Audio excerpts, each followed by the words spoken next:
ملاقات ہوئی ہے, کیا بات چیت ہوئی ہے, اور ایک بیان بہت زیادہ وائرل ہو رہا تھا, اس کے حوالے سے بھی تو بات چیت ہوئی ہے کہ جی دیکھیں, بسم اللہ الرحمن الرحیم. دو تین اہم چیزیں ہیں. خان صاحب نے سب سے پہلے تو جو بات کی ہے وہ ابھی میں نے پریس کانفرنس بھی کی, ہمارے ساتھیوں نے.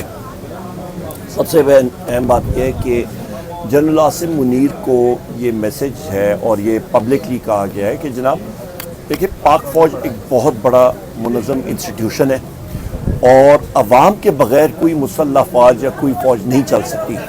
پاکستان تحریک انصاف پاکستان کی سب سے بڑی پولیٹیکل پارٹی ہے.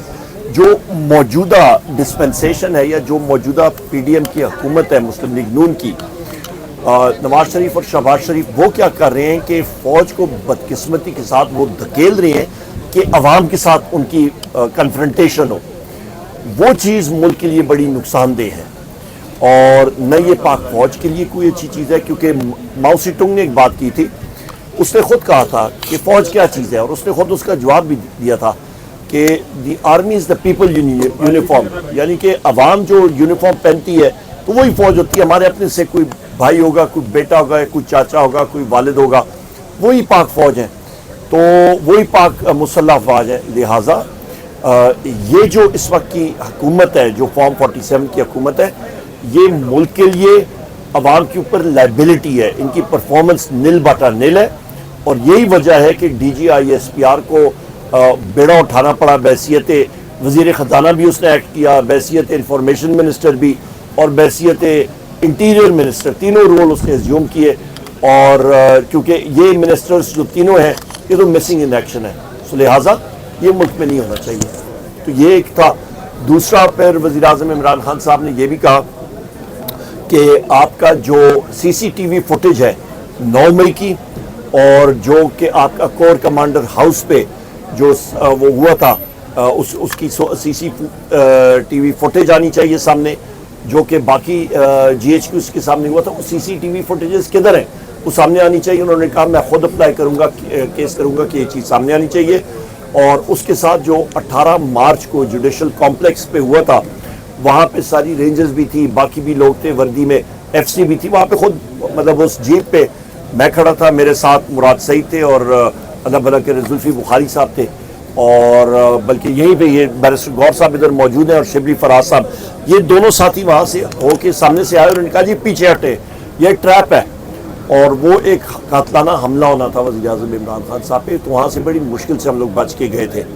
اور جو ٹیئر گیسنگ اور باقی چیزیں ہوئی, اس کی سی ٹی وی فوٹیجز آج تک نہیں ملی, وہ سامنے آنی چاہیے, اور جس کے لیے وہ کورٹ کے ذریعے اپلائی بھی کریں گے انشاءاللہ. پھر اسلام آباد کے جلسے کے حوالے سے جو 5 اگست کو, کیونکہ چیف کمشنر نے آلریڈی الاؤ کر دی, مطلب چیف کمشنر میں کہہ رہا ہوں, اسلام آباد ہائی کورٹ نے چیف کمشنر کے آرڈر کو کالعدم ڈکلیئر کیا, جس کے ذریعے اس نے این او سی واپس لی تھی, اور انہوں نے کہا, عدالت نے کہا کہ یہ ہونا چاہیے. تو ہم لوگ اپنی جلسے کے لیے اپلائی کریں گے 5 اگست کو, جو کشمیر کا بھی ہے ڈے بھی ہے, ہم لوگ وہ بھی انشاءاللہ کریں گے. اور بھرپور ایک جلسہ ہوگا اسلام آباد میں, اور اس کو لیڈ کریں گے علی امین خان جو ہمارے کے پی کے چیف منسٹر ہیں. اس کے ساتھ ساتھ جو ریزرو سیٹوں کے لسٹ تھی وہ ان کے ساتھ ڈسکس ہوئی, مائنورٹیز کی بھی اور خواتین کی, وہ تقریباً فائنل ہے انشاءاللہ. کل وہ فائل ہو جائے گی. قبل شوزب صاحبہ نے بات کی, مجھے منی صاحب نے دیے تھے نام, وہ ان سے میں نے ڈسکس کیے, جو انہوں نے چینجز یا کچھ کرنی تھی وہ انشاءاللہ ہو جائیں گی. اس کے علاوہ پھر آپ کا جو اہم پوائنٹ آ جاتا ہے کہ جو پارلیمنٹیرینز اس کیمپ کے حوالے سے بہت انہوں نے اطمینان کا اظہار کیا, اور کہا کہ پارلیمنٹیرینز کو میں داد دیتا ہوں جس طرح یہ کیمپس لگے ہوئے ہیں الحمدللہ. اور انہوں نے ہمارے جو پنجاب کے اپوزیشن لیڈر احمد خان بچر صاحب کو, ان کو سراہا. پنجاب کے پارلیمنٹیرینز ہمارے ایم پی ایز, ان کو, ہمارے قومی اسمبلی کے ممبرز اور سینیٹرز کے رول کو, ان کو سراہا. اور انہوں نے انسٹرکشنز بھی دیں کہ کل 26 جولائی کو جو بعد از جمعہ ہم لوگ جو پیسفل پرامن پروٹیسٹ کر رہے ہیں, مظاہرے کریں گے پورے پاکستان میں تحریک تحفظ آئین پاکستان کے پلیٹ فارم سے, جو کہ ہمارے اسیران کے لیے, وزیر اعظم عمران خان صاحب کے لیے, بشرا بی بی کے لیے, اور اس کے ساتھ ہمارے جو اس وقت امن ملک میں ہونا چاہیے اس کے لیے, اور مہنگائی کے خلاف اس کو کامیاب بنایا. اور انہوں نے کہا الیکشن آنے والا ہے, یہ بات بار بار انہوں نے کہی کہ ملک میں جنرل الیکشن ہو گئی ہوگا, کوئی مانے نہ مانے, کسی کو پسند ہے بات نہیں پسند, پر آ رہا ہے جنرل الیکشن, کیونکہ یہ سسٹم ایسے چل نہیں سکتا. اور انہوں نے کل کے حوالے سے کہا کہ جی آپ اس میں بھرپور شرکت کریں، اور پارٹی کو منظم کرنے کے حوالے سے بات کی اور انکریج کہا. انہوں نے کہا جی کہ لوگ ڈٹے رہیں، اور انہوں نے بہت اپریشیٹ کیا لوگوں کو جو اس وقت بھی جنہوں نے بے تحاشا قربانیاں دی ہیں.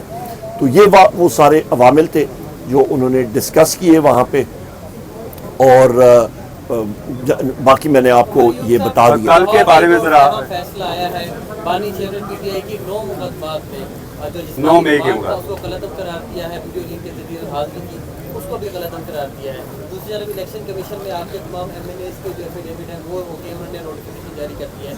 ان 2 خبروں کے ساتھ رسپونڈ کیجیے گا. آج اسلام آباد ہائی کورٹ میں دفعہ 144 کا نفاذ عمل میں لایا گیا ہے، تو کل اس کے بعد پروٹیسٹ ہوگا. جی انشاءاللہ دیکھیں جی کیمرہ نیچے کیمروں کو. اچھا دیکھیں سب سے اہم بات یہ ہے کہ الحمدللہ ہمارے 39 ممبرز کو پی ٹی آئی کا ڈکلیئر کر دیا گیا. بڑی اچھی خوشائند بات ہے. سپریم کورٹ کے ڈنڈے کی وجہ سے ہوا ہے، سپریم کورٹ کے آرڈرز کی وجہ سے ہوا ہے، اور یہ ایک چارج شیٹ ہے چیف الیکشن کمشنر اور الیکشن کمیشن کے 4 ممبران کے خلاف. ان میں ذرا سی حیا ہو، ذرا سا وہ اس وقت تک وہ مستعفی کر جاتے. بدقسمتی کے ساتھ نہیں ہے، ان کے خلاف آرٹیکل 6 لگنا چاہیے. انہوں نے ایک سب سے بڑی پارٹی سے اس کا سمبل غلط انٹرپریٹیشن سپریم کورٹ کے آرڈر کی اور قانون کی اور آئین کی کر کے کی اپنے ذاتی مفادات کے لیے. ان کے اوپر آرٹیکل 6 لگنا چاہیے، نمبر 1. نمبر 2 آپ نے کہا جناب کہ پنجاب لاہور میں جو وزیراعظم عمران خان صاحب کے خلاف جو ہیں وہ کیسز ان کو ختم کر دیے گئے. وہ بڑی خوشائند بات ہے الحمدللہ، اور یہ کیسز اسی طرح ہی جائیں گے کیونکہ ان میں ہے کچھ نہیں. مطلب ہم ساروں کے خلاف کسی کے اوپر قتل کے کیس ہیں، اغوا برائے تاوان ہے، موٹر سائیکل چوری ہے، گائے چوری ہے، یہ سارے بوگس کیسز ہیں. صرف ہمیں کوپ کرنے کے لیے انشاءاللہ ہم لوگ ڈٹے ہوئے ہیں، یہ جو مرضی کر لیں. اور دفعہ 144 ہے تو یہ اپنا دفعہ 144 لگا لیں، اللہ خیر کرے گا انشاءاللہ. آپ نے بات کی انتخابات کی کہ انتخابات جلد ہونے چاہیے. اگر پھر نتائج آپ کے جو توقعات ہیں یا خواہشات ہیں اس کے برعکس آتے ہیں تو کیسے اس کے کیا طریقے کار آپ کے حالات اور واقعات ایسے ہوں گے کہ آزادانہ اور منصفانہ انتخابات پاکستان میں ہوں گے، بہت جلد ہوں گے. اس کی وجہ یہ ہے کہ میں نے بجٹ سپیچ اس وقت اپنی کی تو 3 گھنٹوں کی تھی، ایک ایک چیز میں نے سامنے پیش کی. میں آپ کو بھی بتا دیتا ہوں 8,500 ارب روپے کا خسارہ ہے. اس میں سے 92% خسارہ یہ بینک بوروئنگ سے پورا کرنے جا رہے ہیں، اور بینک بوروئنگ سے جس وقت یہ کریں گے اس کا مطلب ہے افراد زر جو ہے وہ آسمان کے چھوئے گی. میں 2 سال سے کیلکولیٹ کر کے آپ کو بتا رہا تھا پی ٹی آئی کے دور میں بجلی کا ریٹ 17 روپے یونٹ، آج 85 روپے سے تجاوز کر رہا ہے فی یونٹ، یہ 100 روپے پہ جائے گا. ڈالر کی قیمت 350 روپے پہ جائے گی. لہٰذا یہ ہینڈل ہی نہیں کر سکتے. یہ ساری چیزیں تب کنٹرول ہوں گی جس وقت ملک میں امن و امان ہوگا، ملک میں سرمایہ کاری ہوگی، ملک میں کاروبار بڑھے گا. یہ تو سارے چور ڈکیت ڈاکو بیٹھے ہوئے ہیں. یہ تو وہ بنارسی ٹھاک جس طرح ہوتا ہے نا، یہ وہ بیٹھے ہوئے ہیں. انہوں نے تو جناب 450 ارب روپے کی گندم وہ امپورٹ کی، پھر کاشتکاروں سے نہیں لی، ابھی ایکسپورٹ کرنے جا رہے ہیں. ان سے پوچھیں جناب 500 ارب روپے کا ایران سے پیٹرول جو یہاں پہ سمگل ہو کے آتا ہے، تو وہ ٹرک جو ہے وہ اچانک پاک بارڈر پہ، پاک ایران بارڈر پہ وہ اڑ کے یا زمین کے اندر سے ہو کے نمودار ہوتا ہے پاکستان میں. وہ کدھر سے آتا ہے، وہ کیوں آتا ہے؟ وہ ہزاروں لیٹر، ایک ٹرک میں 45,000 لیٹر ہوتا ہے. اس پہ ذرا کوئی نظر ثانی کرے نا، اس کو ذرا ٹارگٹ کریں، ان چیزوں کو پکڑیں. یہ وہ چیزیں ہیں جس کی وجہ سے انشاءاللہ بہت جلد الیکشن ہونے والا ہے. یہ بھی بتائیے گا کہ آج کل بہت زیادہ جو کیپیسٹی چارجز کی مد میں 1925 ارب کے لگ بھگ جو اماؤنٹ ہے، بڑا چرچا ہے اس کا 2650. وہ بنارسی ٹھگ کون سے ہیں؟ ذرا ان کے نام سامنے آئیں. جی وہ آپ ذرا لسٹ نکال کے دیکھ لیں، اس پہ سارے لکھے ہوئے ہیں. اور اس پہ یہ بھی میں بتا دوں کہ جو مسلم لیگ نون نے جو معاہدے کیے تھے وہ ڈالر انڈیکسیشن کے ساتھ کیے تھے. وہ فالٹی ٹیک اور پے کانٹریکٹس تھے، یعنی کہ آپ بجلی استعمال کریں یا نہ کریں ان کو جو ہے پیسے مل جائیں گے، اور وہ فالٹی کانٹریکٹس تھے. اور جس طرح ساہیوال کول پروجیکٹ اس کی توکنی بنتی ہے، امپورٹڈ کول پہ آپ ساہیوال کے بیچ میں ایگریکلچرل ایریا میں اٹھا کے آپ ایک کول پروجیکٹ لگا دیں. رینیویبل انرجی کے پروجیکٹس انہوں نے لگائے نہیں، اور جو تھوڑے بہت لگائے تھے وہ 16 سینٹ پر یونٹ پہ لگائے تھے. 1 سال کے اندر ہماری گورنمنٹ آئی، ہم نے 2.5 سینٹ پہ وہ ریٹ لے آیا. اور مطلب کیا عمران خان صاحب کے ٹائم پہ کوئی شمسی توانائی تیز ہو گئی تھی، آواز زیادہ تیز چلنے لگ گئی تھی کہ وہ ریٹ نیچے ہم لوگ لے آئے. 14 سینٹ ہم نے نیچے کر لیا تھا فی یونٹ. تو لہٰذا وہ صرف یہ تھا کہ کرپشن ہی تھی، یہ فرق تھا. عمر بھائی یہ بتائیے گا کہ گزشتہ روز ایک پریس کانفرنس مجھے صرف یہ بتائیے گا کہ آپ کے کیا خان صاحب کی رہائی کے حوالے سے کوئی کسی سے مذاکرات یا کوئی معاملات نہیں؟ کوئی نہیں، زیرو. ہماری کوئی نہیں، کسی قسم کی کوئی کسی کے ساتھ نہیں ہے بہن. اس کی بنیادی وجہ یہ کہ جو یہ حکومت ہے، یہ فارم 47 کی حکومت ہے، یہ انلیجیٹمیٹ حکومت ہے. ان کے پاس مینڈیٹ نہیں ہے، عوام کا کسی قسم کا مینڈیٹ نہیں ہے. اور جس طرح میں نے پہلے کہا، یہ فوج کو دھکیل رہی ہیں اور خود اپنا مقصد حل کر رہے ہیں، جس طرح کہ ایسٹ پاکستان میں ہوا تھا. عمر صاحب یہ جاری رہے گا جی یہ تو ہمارا جاری رہے گا. یہ تو ابھی ہم لوگ والنٹیرلی سارے لوگ آگے ہیں، روٹیشنل بیسس پہ یہ چلتا جائے گا عمر انشاءاللہ. صاحب گزشتہ روز ایک پریس کانفرنس ہوتی ہے اور پورے الیکشن کے 6 مہینے بعد ایک شخص آتا ہے جو آپ کے حلقے سے سیٹ ہارا ہوا ہے اور وہ ایلیگیشن لگاتا ہے کہ یہ جو آرٹیکل 62-63 ہے اس کے اوپر پورا نہیں اترتے. انہوں نے کسی بینک سے لون لیا، وہ شو نہیں کیا، لنڈن میں پراپرٹی، اور اس نے اتنا بڑا دعویٰ کر دیا ہے کہ اگر عمر ایوب صاحب مجھے پاور آف اٹرنی مجھے یا گورنمنٹ کے کسی نمائندے کو دے دیں تو جو وہاں کی پراپرٹی ہے اگر وہ عمر صاحب کی نہیں ہے تو وہ گورنمنٹ آف پاکستان کے حوالے ہے. میں اس میں اس لیے مسکرا رہا ہوں کیونکہ یہ وہی موصوف ہیں جن کو الحمدللہ پاکستان تحریک انصاف کے ٹکٹ پہ 2018 پہ 40,000 ووٹوں کی لیڈ سے ہری پور کی عوام نے ہرایا تھا. اس بار 84,000 کی لیڈ سے اس کو ہرایا. 1 پوائنٹ، یہ پوائنٹ اس نے پہلے بھی کیے تھے الیکشن ریٹرننگ افسر کے سامنے، وہ اڑ گئے تھے. ٹریبیونل میں گیا تھا، وہاں سے وہ ریجیکٹ ہو گئے تھے. جو پراپرٹیز الحمدللہ جو میری ڈکلیئرڈ ہے، سب کی سب یہاں پہ اکاؤنٹس ڈکلیئرڈ ہے، سب کچھ ہے. ہاں اس کے خاندان کے اوپر 100 کلو ہیروئن کا کیس ضرور ہے، یہ میں آپ کو بتا سکتا ہوں. ٹرک جو میرا سیاسی حریف ہے، اس کے دادا اور اس کے والد، اس کے چچا ساروں کے نام آئے ہوئے ہیں. 100 کلو ہیروئن کا کیس پڑا ہوا ہے اینٹی نارکوٹکس کے ساتھ. اس کے اوپر پاک چائنا فرٹیلائزر ایک کمپنی ہے، اس کے اوپر مشینری لوگوں کے ساتھ ملی بھگت کر کے اس نے وہاں سے مشینری چرائی تھی، وہ کیس ہے. اس کے خلاف وہ کیس ہم نے لگایا تھا. اس نے اپنے اللہ بھلا کرے اسکروٹنی کے دنوں میں اس نے ریٹرنیں اپنی ساری ریوائز کی تھیں. کروڑوں روپے کی ٹرانزیکشنز اس نے ڈکلیئر نہیں کی تھیں. تو لہٰذا یہ ساری چیزیں تو اس پہ آتی ہے. اور ایک سیکنڈ، اور مزے کی بات یہ ہے کہ جس وقت میں تو روپوش تھا بھائی جان، میں تو الیکشن میں روپوش تھا. ہمارے لوگوں کو اریسٹ کر رہے تھے، ہمارے سارے ساتھیوں کو انہوں نے اریسٹ کیا تھا. اور مزے کی بات یہ ہے کہ یہ لوگوں کے پاس جا کے تقاریر میں بات کرتا تھا کہ جی ہماری بات ہو گئی ہے، اصل کی گل ساڈی گل ہو گئی ہے، کس کے ساتھ ہوئی ہے یہ نہیں پتا کہ ہم لوگ جیتیں گے. اچھا وہ عوام نے جو دھوبی پٹکار نکالا 84,000 کی لیڈ الحمدللہ مجھ ناچیز کو دلوائی ہری پور کی عوام نے. تو اگلے دن 9 فروری کو اسی موصوف نے جناب فیس بک پہ وہ پوسٹ لگا دی. کل رات کو بھی میں نے وہ پوسٹ کر دی ہے جہاں پہ اس نے پاکستان تحریک انصاف اور مجھے مبارکباد پیش کی.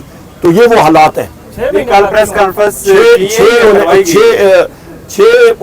میرا خیال کوئی رات کو کوئی نازل ہوا ہوگا جس نے اس کو دکھا دی ہے، اور جو اس کا ٹائم فریم بھی گزر گیا ہے، کوئی اس کو ہوش نہیں ہے.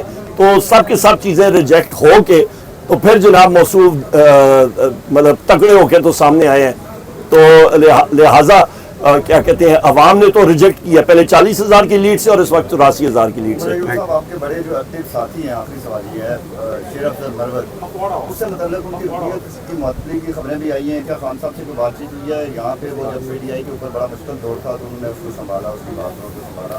اختلافات بھی ہیں، کچھ گڑابندی کا بھی باتیں چیزیں.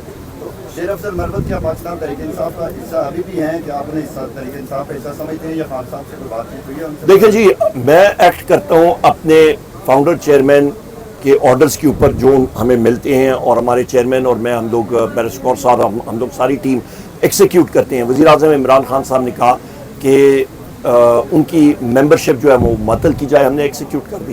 As simple as that. اچھا یہ بتائیے کہ PTI سیکریٹریٹ کو بین کیا گیا تھا، سیل کر دیا گیا تھا انتظامیہ کی جانب سے، اور ابھی تک جو پاکستان تحریک انصاف کی لیڈرشپ ہے انہوں نے کیا اقدامات کیے ہیں ڈی سیل کرنے کے حوالے سے؟ ڈی سیل کے حوالے سے آج صبح بھی میں گیا تھا. بایو میٹرکس میں نے اسلام آباد ہائی کورٹ میں کیے تھے، اور ہمارے وکیل وہاں پہ اللہ بھلا کرے سردار لطیف کھوسا صاحب ہیں اور ان کی بیٹی ہیں. مزے کی بات یہ بتاتا ہوں کہ یہ آپ ادھر سیکریٹریٹ میں چلے جائیں تو انہوں نے کہا جی یہاں پہ فائر ایکسٹنگوشر یا تالے نہیں ہے. میں منسٹر پاور تھا تو یہ سیکریٹریٹ میں بیٹھا ہوا تھا, صبح 8:30 بجے ہماری میٹنگ تھی, باہر سے ڈیلیگیشن آئے ہوئے تھے, تو کوئی آواز چھت میں سے آنی شروع ہوئی, کوئی چیز دوڑ رہی تھی ادھر ادھر. میں نے بیل بجایا, میں نے کہا یہ کیا چیز ہو رہی ہے؟ کہتے ہیں جی اوپر چوہے دوڑ رہے ہیں. اچھا حالات یہاں پہ یہ ہے کہ یہ سیکریٹریٹ میں چوہے دوڑ رہے ہیں, اور آج کل وزیر اعظم ہاؤس میں بھی 4 ٹانگوں والے بھی دوڑ رہے ہیں اور 2 ٹانگوں والے بھی دوڑ رہے ہیں. تو یہ نہیں پتا, تو وہاں پہ تو جا کے ان کو پہلے وہ وزیر اعظم ہاؤس اور یہ سیکریٹریٹ سیل کرنا چاہیے. اور بھی مزے کی بات بتاؤں کہ آپ کے پمز میں یہ کچھ سال پہلے کی میں بات کر رہا ہوں, جو MRI وہ سی ٹی اسکین مشین تھی وہ جل گئی تھی کیونکہ اس کی وائرنگ پہ وہ چوہوں کی گندگی اور باقی کاکروچز کی گندگی کی وجہ سے وہ شارٹ سرکٹ ہو گئی تھی. تو میونسپل اتھارٹی, تو یہ باقی اتھارٹی CDA, اچھا یہ اپنے CDA کو اور میونسپل اتھارٹی جنہوں نے سیل کی ہے, آپ ساتھی ابھی ادھر سے چلے جائیں اور اس ڈائریکٹر جنرل یا جو بھی ان کا سربراہ ہے اس کی کینٹین کے اندر آپ اس کی صفائی دیکھ لیں تو میں مان جاؤں گا, اس کی حالات وہاں پہ دیکھ لیں. بہت شکریہ.